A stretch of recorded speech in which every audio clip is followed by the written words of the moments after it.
मैं तेरे लिए मट्ठा लेके आती हूँ। व्रत के बाद पीने से पेट ठंडा रहता है। रुक।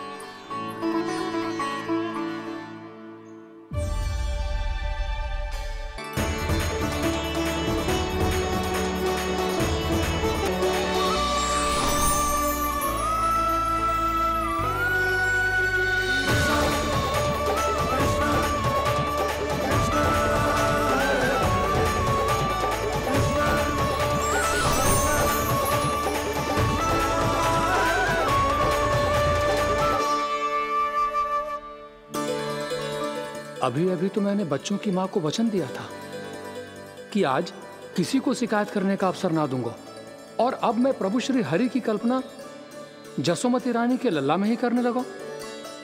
ना ना, ये ठीक ना है।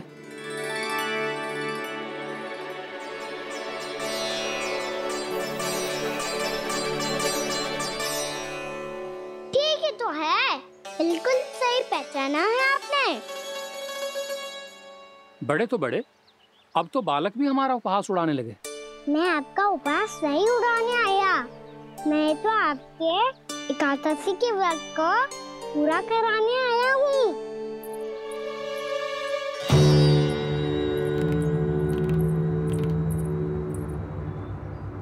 कान्हा,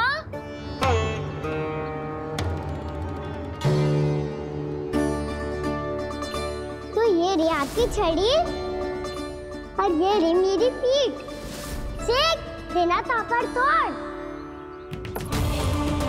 आज तो इसकी पीठ सेक के रहूंगी मैं। मैया घर पे भूखी मुझे ढूंढ रही होगी।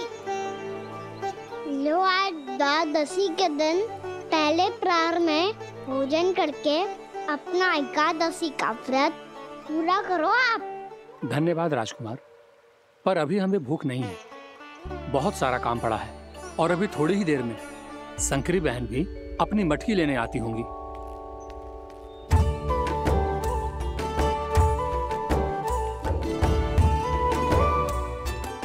पर मैं आपका व्रत पूरा कराए बिना नहीं जा सकता। भला क्यों? भक्त भूखा रहे और भगवान खा ले, ऐसा हो सकता है भला?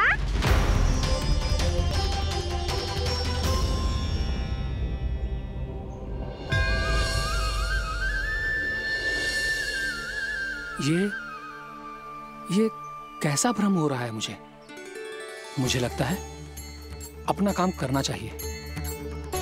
द्वादशी के पहले प्रहर में व्रत पूरा करना बहुत आवश्यक होता है, ना तो एकादशी का व्रत भी पूरा ना मानो जातो। इतनी सारी ज्ञान की बातें तुम्हें कैसे पता है लल्ला?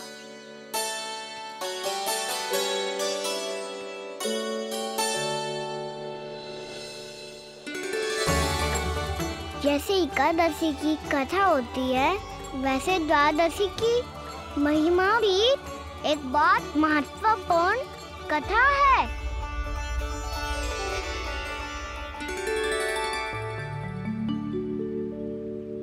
कैसी कथा? बिल्कुल सही समय पे आई हो आप, क्योंकि आपको ये कथा आपको अवश्य सुननी चाहिए।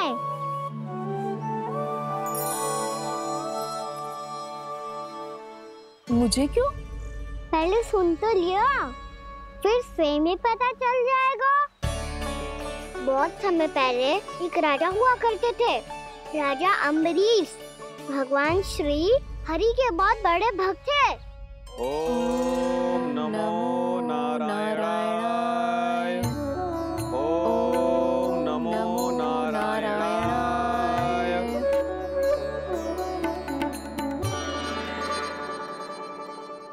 नेक पुण्य के काम करते थे वो। अपनी पत्नी के साथ हरि का नाम जपते रहते थे। उन्होंने 12 माह एकादशी का व्रत करो, निर्जल पास किया, और जब उनकी 12वीं एकादशी का व्रत द्वादशी के दिन तोड़ने का समय हुआ, तभी महर्षि दुर्वासा अपनी 100 शिष्यों के साथ उनके महल में पधारे।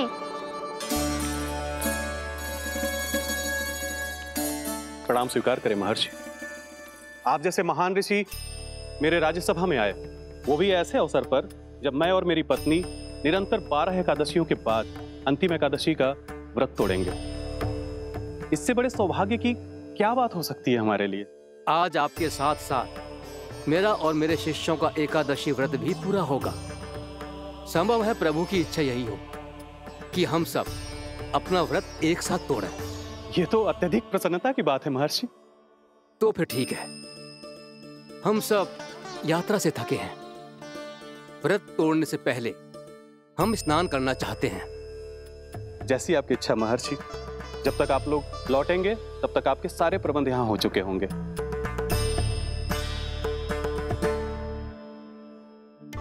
महर्षि दुर्वासा स्नान करने गए थे, पर उन्हें लौटने में विलंब हो रहा था और इधर द्वादशी पर व्रत पूरा करने का मुहूर्त बीता जा रहा था।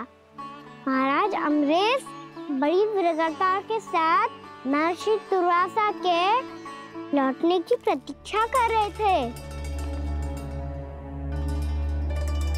महाराज, व्रत तोड़ने का मुहूर्त बीता जा रहा है। बस कुछ ही समय बचा है। महर्षि और उनके शिष्यों को लौटने में न जाने कितना समय लग जाएगा। मेरा सुझाव है कि आप मुहूर्त समाप्त होने से पहले व्रत अवश्य तोड़ लें। गुरुदेव, हमने महर्षि दुर्वासा को वचन दिया है कि जब तक वो लौटेंगे नहीं तब तक हम व्रत नहीं तोड़ेंगे। इसीलिए मैं उनका लौटने के बाद ही भोजन ग्रहण करूंगा। पर महाराज, मुहूर्त यदि बीत गया और समय रहते हो नहीं आए तो महाराज आपका व्रत पूरा नहीं होगा। महाराज, आपको उसका फल नहीं मिलेगा। महाराज, 12 एकादशियों का व्रत व्यर्थ चला जाएगा। किंतु गुरुदेव, यदि मैंने भोजन कर लिया तो ये तो अतिथियों का अपमान होगा। आप उचित कह रहे हैं महाराज। भोजन के लिए उनकी प्रतीक्षा अवश्य कीजिए महाराज। पर मुहूर्त रहते हुए एक तुलसी का पत्ता और जल ग्रहण कर लीजिए। इससे आपका व्रत भी पूरा हो जाएगा और अतिथि का मान भी रह जाएगा। आपका सुझाव अच्छा है गुरुदेव।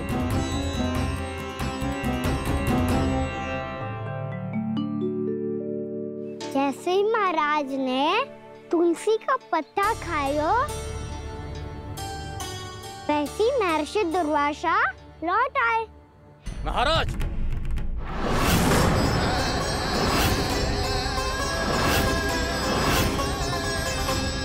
महाराज को उपास तोड़ते देखते बहुत क्रोधित हो गए।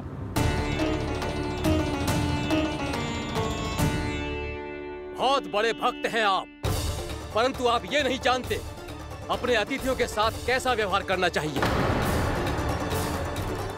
आपने हमें साथ भोजन करने का वचन दिया था, पर अपना व्रत क्यों तोड़ा आपने? महर्षि, मैंने भोजन नहीं ग्रहण किया। कहीं मुहूर्त न निकल जाए इस कारण मैंने एक तुलसी का पत्ता ग्रहण कर लिया। 56 भोग खाया हो या एक पत्ता, अपना व्रत तोड़कर अतिथियों का अपमान किया है, मेरा अपमान किया है। अब आपको दंड भोगना होगा ताकि आप सीख पाएं कि अतिथियों के साथ कैसा व्यवहार होना चाहिए। महर्षि, आप जो भी दंड मुझे देंगे मुझे स्वीकार है, किंतु आप क्रोधित मत होइए। क्रोध का कारण आपने दिया है महाराज। एक महर्षि का अपमान करके राक्षसी प्रवृत्ति का परिचय दिया है आपने। इसीलिए अब एक राक्षसी आपको दंड देगी।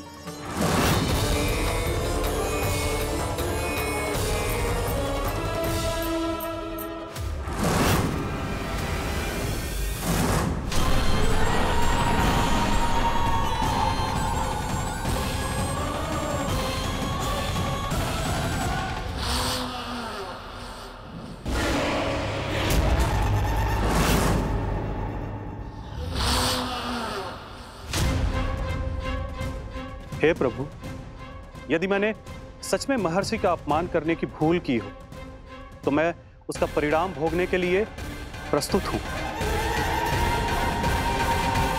ओम नमो नारायणाय, ओम नमो नारायणाय नमः। महर्षि दुर्वासा को यह आभास ही नहीं था कि महाराज अम्बरीश ने उनका अपमान नहीं किया था।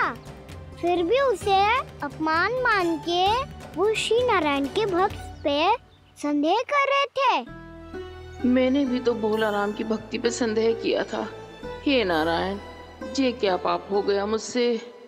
संदेह किसी अपमान से कम ना हो तो, और भगवान सब सह सकते हैं, पर उनके प्रिय भक्तों का अपमान सहन ना कर सकते, इसीलिए उन्होंने हस्तक्षेप करने का निर्णय लिया।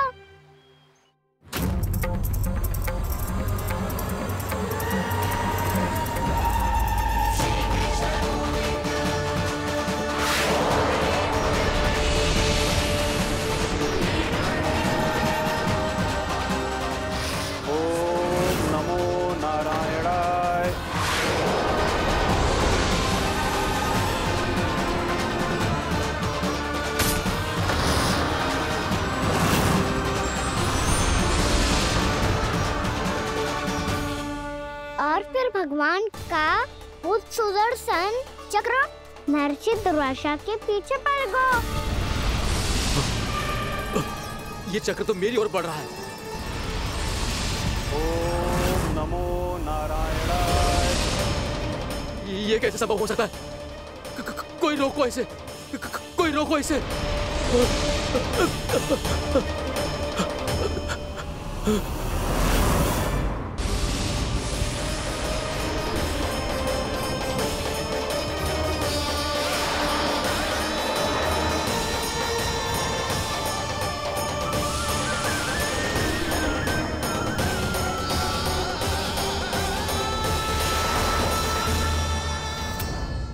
चक्र से अपने प्राण कैसे तैसे बचाते बचाते महर्षि दुर्वासा ब्रह्मलोक जहाँ पहुँचे।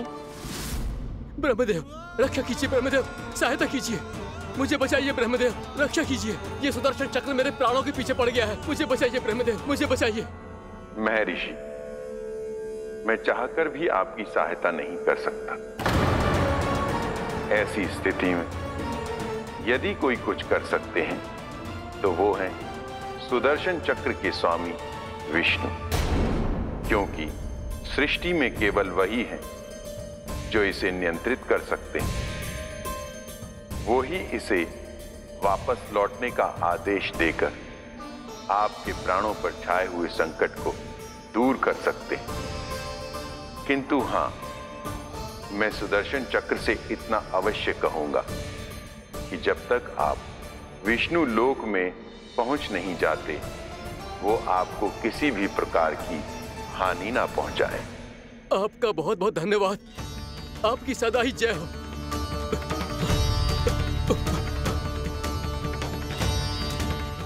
फिर क्या था? भागते भागते महर्षि दुर्वासा सीधे भगवान श्री हरि के शरण में बैकुंठ पहुंच गए। त्राहिमाम प्रभु, त्राहिमाम, मुझे बचाइए, मेरी सहायता कीजिए प्रभु, मेरी सहायता कीजिए। मैं आपके इस चक्र और ऊर्जा से नहीं भाग सकता प्रभु, कृपया करके अपने सुदर्शन को रोकिए, इसे वापस लीजिए प्रभु। यह असंभव है महर्षि। एक बार सुदर्शन चक्र मेरे हाथों से छूट जाए तो अपना उद्देश्य पूरा किए बिना, मेरे भक्तों की रक्षा किए बिना वापस नहीं लौटता। कोई तो उपाय होगा प्रभु, कृपया करके मेरे प्राण बचाइए प्रभु। मैं सुदर्शन की ऊर्जा से जलकर भस्म नहीं होना चाहता प्रभु। आप जो कहेंगे मैं करूंगा प्रभु, मेरी सहायता कीजिए प्रभु, मेरी सहायता कीजिए। एक उपाय है, किंतु मुझे नहीं लगता कि आप वो कर पाएंगे। मैं अवश्य करूंगा, मैं अपनी प्राण रक्षा के लिए कुछ भी करूंगा प्रभु। आपने मेरे भक्त राजा अम्बरीश को भक्ति का कर्तव्य निभाने के लिए अपमानित और दंडित किया है महर्षि, पर भक्त की रक्षा करना भगवान का कर्तव्य है।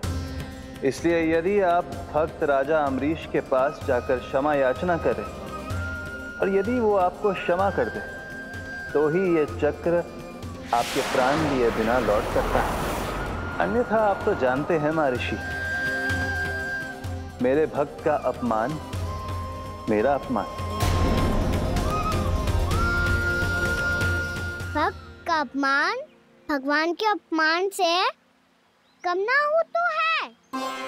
महर्षि दुर्वासा को भी ये बात समझ आई और फिर उन्होंने महाराज अम्बरीश से क्षमा याचना की।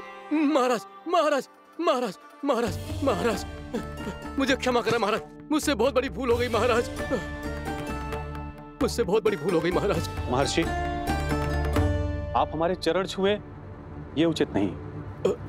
महाराज, महाराज अम्बरीश, आप नारायण के सच्चे भक्त हैं। मैंने आपको अपमानित किया, दंडित करने का प्रयास किया महाराज। इस अपराध के लिए मुझे क्षमा कीजिए महाराज, और इस सुदर्शन चक्र से मेरे प्राण बचाइए महाराज।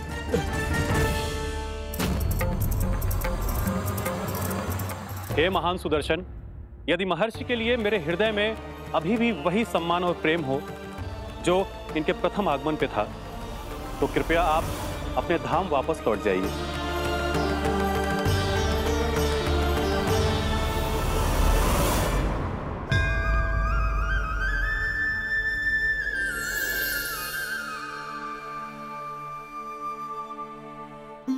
आपका बहुत बहुत धन्यवाद महाराज अम्बरीश।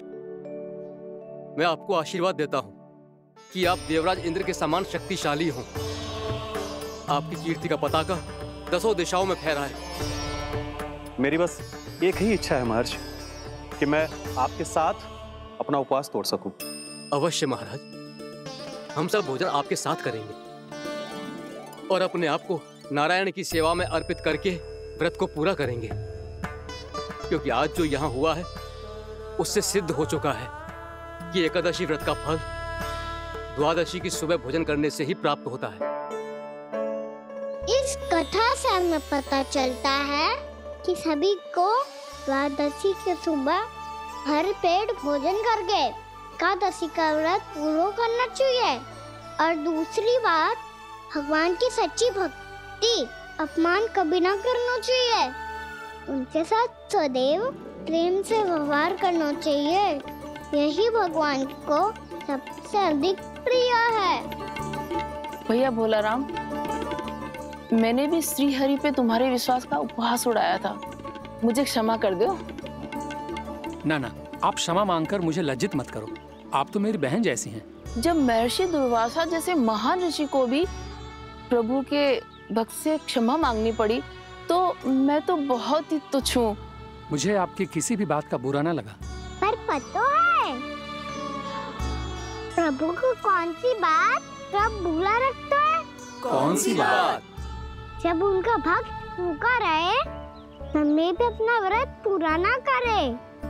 और जैसा कि आप सभी ने अभी कथा से सीखो है, एकादशी के व्रत को द्वादशी की सुबह अवश्य पूरा करना चाहिए। अब आप जाओ, अपना व्रत पूरा करो।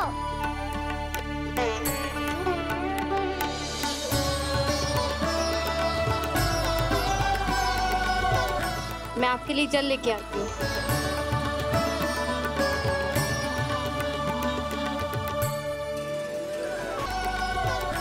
मैं आपके लिए जल लेके आती हूँ।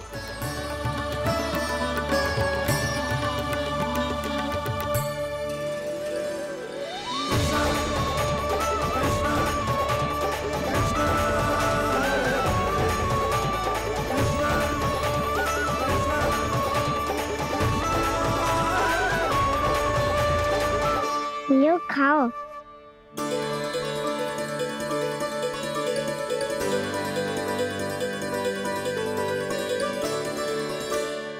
कान्हा,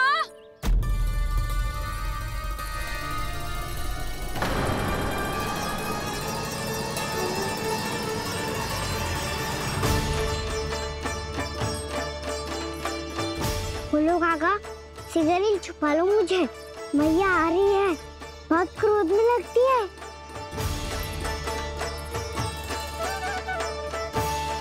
आज तो बहुत दंड मिलेगा।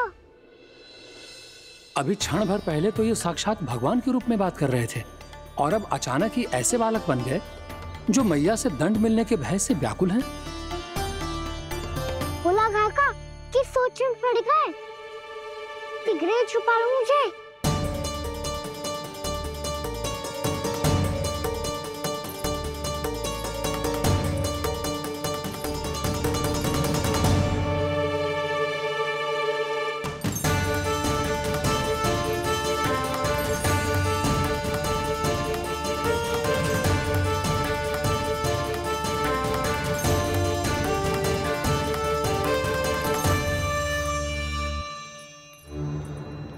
जगन्नाथ जी, कान्हा को देखो है क्या? मैंने तो अपने प्रभु को देखा है। मैं अपने लल्ला को ढूंढ रही हूँ, उसे देखो है आपने? वही तो मैं भी कह रहा हूँ जसोदा रानी, मैंने सिर्फ और सिर्फ अपने प्रभु को देखा है। ये तो अब भी अपनी भक्ति में ही खोया हुआ है। इससे पूछ के कछु लाभ ना है, मुझे ही ढूंढना पड़ेगा।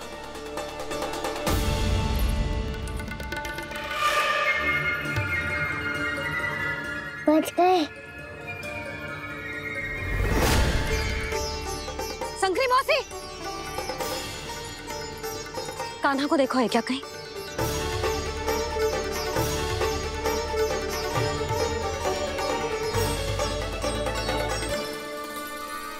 बोला गंगा, मुझे शीघ्र निकालो ना यहाँ से, मैया फिर से इधर ही आ रही है। सब कहते थे श्री हरि मेरे घर ना आ सकते।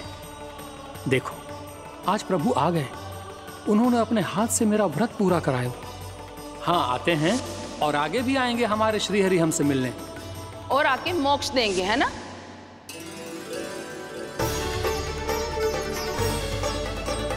शीघ्र निकालो ना भोला काका, मैया आ रही है। मैं ना निकालूं? क्यों? मेरा अर्थ है मैं निकालूंगा, अवश्य निकालूंगा, पर तब तक नहीं निकालूंगा जब तक आप मेरी सारी बातें मान नहीं लेते हैं। कौन सी बात? प्रभु मुझे मोक्ष प्रदान कर दीजिए प्रभु। तथास्तु। ना ना ना प्रभु, मेरे साथ साथ मेरे परिवार को भी मोक्ष दे दीजिए। तथास्तु। अब तो निकाल दो, मैया देख लेंगी। ना प्रभु, मेरे परिवार के साथ मुझसे जुड़ी हुई हर वस्तु, जीव जंतु, प्राणी, गाय बैल भैंस, सभी को मोक्ष प्रदान कर दीजिए प्रभु। तथास्तु। प्रभु आप सच में अद्भुत हैं। मैंने जो मांगा आपने बिना सोचे समझे सब प्रदान किया। मैं ही अपनी मांगे बढ़ाता रहा। प्रभु प्रभु मुझे क्षमा कर दीजिए, प्रभु मुझे क्षमा कर दीजिए।